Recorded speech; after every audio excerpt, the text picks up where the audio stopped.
Wow! Malamang meron na namang iiyak. Eto nga, nakita ko sa social media merong umiiyak dahil sa ayaw nila, hindi nila sinusuportahan si President Ferdinand Bongbong Marcos. Ayaw din nila na makita nila na sinusuportahan ni Mayor Isko Moreno si President Ferdinand Bongbong Marcos. Hindi tayo pupunta sa national. Dito lang tayo na binibira si Mayor Isko Moreno. Grabe tong tao na to. Ito yung mga dapat na hindi natin pinapanood, pinapakinggan. Kasi porke ba ayaw nyo dun sa isang tao? Kailangan ba maging ayaw din itong isa na to dun sa ayaw nyo? Panoorin natin tong pag-iyak niya. And dinamay niya ang Iskonian. I'm proud, Iskonian. Ang pag-iyak nito. Pakinggan na lang natin. Ayokong makita nyo siya. Baka madagdagan pa ng views ang kanyang account. Sa akin na lang kayo manood. And pakinggan natin ang pag-iyak niya. Talaga ako sa itong mga Isko vloggers na akala mo naman pampanalo si Isko kay BP Sara. Hello. Kaya yan nanalo si Isko sa Maynila dahil itinaas ni BP Sara ang kanyang kamay noong 2025. Sabi nito, itinaas ni VP Sara yung kanyang kamay. Hindi ba dami na nagawa ni Mayor Isko Moreno? Kahit ikaw sa sarili mo, alam mong maraming nagawa si Mayor Isko Moreno sa Maynila.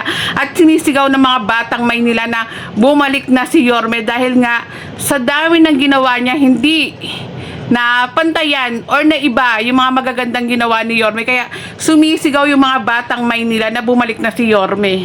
Dagdag ko lang mga kabungis-ngis, I supposedly edit my video. Sabi kanina dito, tinaas ni Vice President Sara Duterte yung kamay ni Mayor Isko Moreno. Dagdag ko lang, hindi kaya nandun din si Vice President Sara Duterte dahil tinulungan din ni Mayor Isko Moreno yung mga kaalyado ni Vice President Sara Duterte sa pangangampanya sa pangangampanya noong 2025. I'm not against Vice President Sara Duterte, pero hindi kailangan ni Mayor Isko Moreno ng tulong dito sa Maynila. Siyempre, sila una. Eto tingin ko hindi to taga Maynila. Kasi hindi niya alam yung mga sinasabi niya. Kay Marcos. So yun yung kagustuhan ng taong bayan na gustong mapalitan sila kung nakasihimod-put kay Marcos.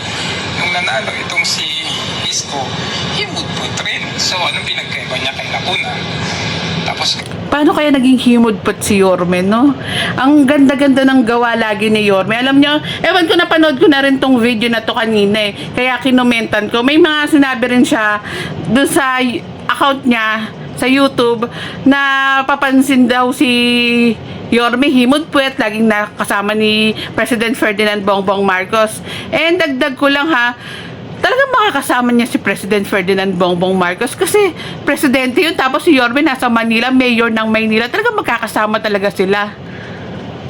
Nasaan na ba? nung nanalo itong si Isko, himod-put rin. So anong pinagkaiba niya kay Lacuna? Hindi ba ikaw ang himod-put? Galit na galit kayo. Ha?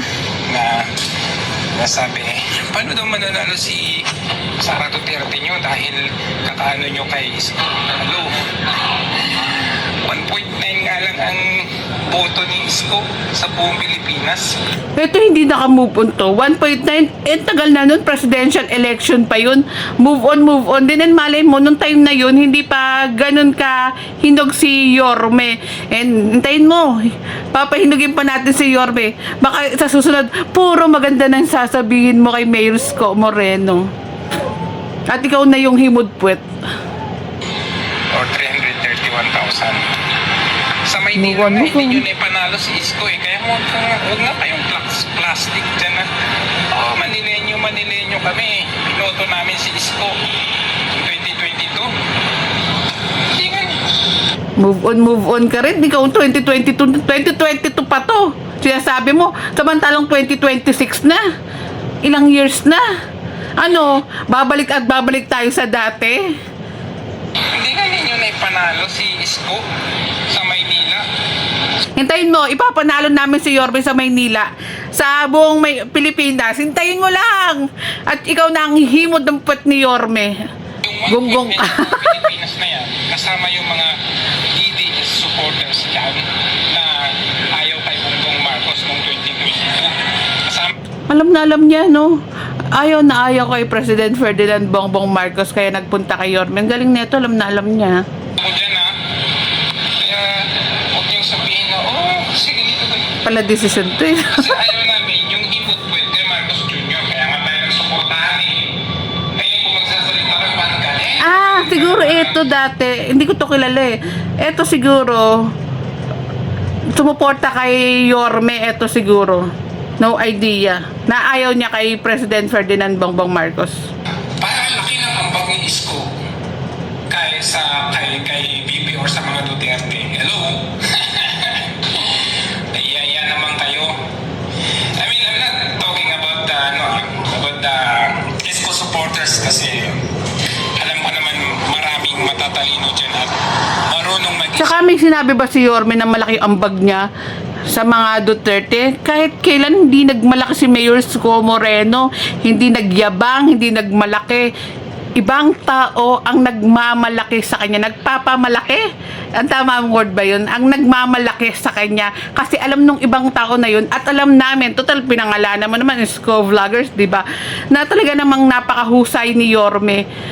Na talagang kapag ka malaki, pasensya na sa mga Tagalog natin, di natin mabigkas ng maayos. Talagang ipagmamalaki mo kahit kanino si Mayor Isko Moreno. So, hindi lang ako neto ika-copyright, papakita ko yung mukha neto eh. But the Isko supporters kasi alam ko naman maraming matatalino dyan at marunong mag-isip. Pero yung mga Isko vloggers na nagsasabi Oo, maraming matatalino tsaka marunong mag-isip. Hindi porke ayaw nyo dun sa isang tao, aayawan din nila. Sini ito, porke ba ayaw nyo? and nagtidepensa pa rin kay Isko na ganito. Tingnan nyo naman, huwag nyong sabihin na huwag nyong sabihin na kayo ay sumusuporta sa mga Duterte kung yung nagpakulong or nagpakidnap sa isang matandang Duterte ay nakikisalo sa pagkainan yung si Isko o yung boss ninyo or idol ninyo, di ba? So, Ayun, kuwang-kuwa na natin, di ba? Nakita niya, I'm sure, na kasalo sa kainan ni Mayor Isko Moreno si President Ferdinand Bongbong Marcos. Kaya etong tao na to, putak ng putak ngayon kasi ayaw niya kay President Ferdinand Bongbong Marcos na dinadawit niya naman ngayon si Mayor Isko Moreno. At para sa kaalaman nitong tao na to, paano lalakad ang isang city kung walang tulong ng national? Ang dami pong ginagawang tulong ng national ngayon. Ang daming tulong ng national ngayon dito sa Maynila. And sabi ko nga, may mga naiwang problema sa Maynila at kailangan ng budget. Si Mayor Isko Moreno po, hindi siya tumitingin sa ibang tao, hindi siya tumitingin sa mga sasabihin ng iba, kahit na sabihan nyo na kung ano-anong masasakit ni salita si Yorme. Hindi yan magsasalita laban sa inyo. Bagkos iniisip ni Mayor yung kapakanan ng mga batang Maynila. Paano niya maayos yung Maynila?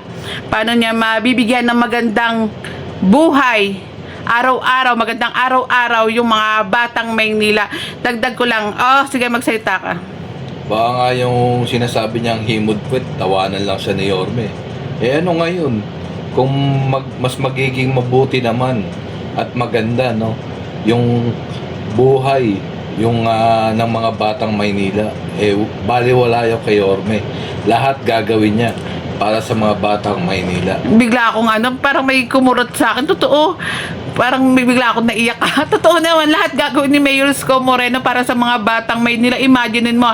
Dagdag ko lang sinabi ni Mayor Isko Moreno, nagpapasalamat nga pala siya sa mga taxpayers man. Imaginein mo yung programa ni Mayor Isko Moreno na kaagapay medical assistance. Ang daming batang Maynila ang natutulungan nun. Ikaw ba? boss mo ba kayang tumulong or kaya kahit kalahati ng tulong na ibinibigay ni Mayor Isko Moreno? Imagine mo kahit milyon kayang mag-provide ni Mayor Isko Moreno dun sa may sakit. Then kahit ipadala niya pa sa ibang bansa, ayun yung pinaka the best na pagmamalaki ko. Although ang dami talagang the best ni Mayor Isko Moreno na programa at ginagawa sa Maynila, mga pabahay, pero ayun talaga yung pinaka pinagmamalaki ko sa mahal ng gamot, sa mahal ng pa-ospital. Imagine mo, Mayor Isko Moreno lang yata ang nakaisip niyan, samantalang sinasabi nga nila ang hirap pumila mula umaga hanggang gabi, pipila ka o kaya madaling araw, magkano lang matatanggap mo sa mga senador. Pero kay Mayor Isko Moreno, sumulat ka lang, ang laki, magugulat ka, hindi sa ine-expect mo na amount yung ibinibigay sa Agapay Medical Assistance. Kaya kahit na anong pukol nyo kay Mayor Isko Moreno, hindi nyo matatawaran yung husay pagmamahal ni Mayor Isko sa mga batang Maynila. Himod-puwet, kayo yung himod-puwet, talagang pinagkakitaan nyo na ng husto si Vice President Sara Duterte, no? Hindi ako tatalon kay Vice President Sara Duterte. I respect her, I respect our President.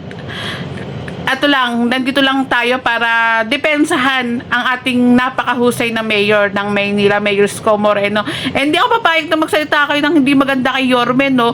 Dahil hindi kayo taga Maynila. Kung taga Maynila kayo, alam nyo kung ano yung mga ginagawa ni Mayor Isko Moreno. Meron nga ako napanood dito sa YouTube niya kanina na may sinabi siya eh. Hindi ko lang maalala. Kukomenta natin sa susunod pa. Kaya panoorin nyo yung mga upload natin dito sa Busilaks Diary. At isend nyo sa akin yung mga video na nagsasalita ng hindi maganda kay Mayor Isko Moreno. Hindi ko aawayin, hindi natin naanuin. Itatama lang po natin. Maraming salamat mga kabungisnis sa araw-araw na panonood nyo ng Busilaks Diary. And please subscribe Busilaks Diary on YouTube and follow Busilaks Diary ulala dito sa Facebook and TikTok. Maraming salamat. Ingat po kayo palagi and God bless us all.